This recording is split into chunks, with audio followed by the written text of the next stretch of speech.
Messieurs, Jules Armancourt serait peut-être en train de défier les lois de la nature. L'attaquant de Castres Football Club de Douala totalise désormais 14 buts en MTN et Lidouane. 14 buts, bien évidemment, il égale le record de Ricardo Emmanuel Mahop qui avait terminé au terme de la saison 2022-2023, Ballon d'Or camerounais, avec 14 buts sur toute la saison en MTN et Lidouane puisqu'il avait inscrit 13 buts durant la saison régulière et 1 but durant la phase des playoffs. Jules Armancourt, messieurs, c'est un buteur complet. Un but de la tête, 3 buts du pied gauche et 10 buts du pied droit. Ça démontre aussi qu'au niveau de l'efficacité, il a tous les atouts. Mais surtout, voici ce qui nous intéresse ce matin, les amis.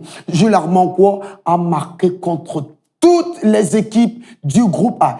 Elles étaient 10 au total. Les Astres, le Canon Sportif de Yaoundé, Bamboutos de Bouddha, l'Union de Douala, la Dynamo Fortuna Colombe Gazelle, PWD et les amis de l'Aigle Royal de la Menoire. Les amis, la proie, puisqu'il faut préciser que face à la Dynamo, Jules Armancourt, c'est 2 doublés. Voici les doublés de Jules Armancourt, encadrés en bleu. Un doublé face à Bamboutos à l'occasion de la dernière journée. 2 doublés face à la Dynamo au match aller à Bépanda, au match retour à Bépanda, mais cette fois-ci, c'était du côté du stade annexe. Un but face à l'AS Fortuna, un but face à la Colombe, un but face à Gazelle, un doublé face à PWD de Bamenda, c'était du côté de Bamendi, et un but contre l'Aigle Royal de la Menoire. Jules Armancourt aussi, messieurs.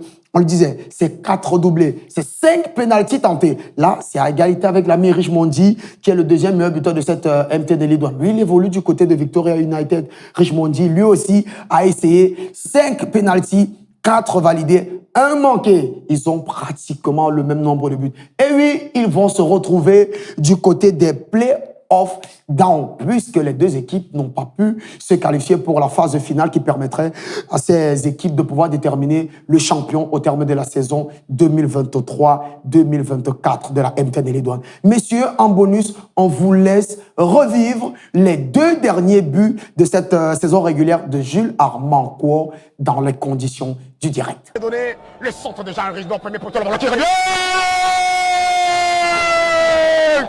Il avait manqué ce premier ballon, Armancourt, peut-être pour le doubler.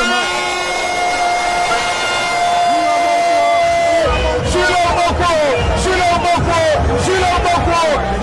Allez, messieurs, c'était tout pour ce numéro de l'actu qui concernait Jules Armancourt, alors qu'on rappelle que l'attaquant des Astres sera bien évidemment libre au terme de la saison 2023-2024. Le contrat de l'attaquant de 24 ans expire en juin 2024 et il sera donc libre de s'engager avec l'équipe de son choix. Allez, c'était tout. On nous revoit bientôt, les amis.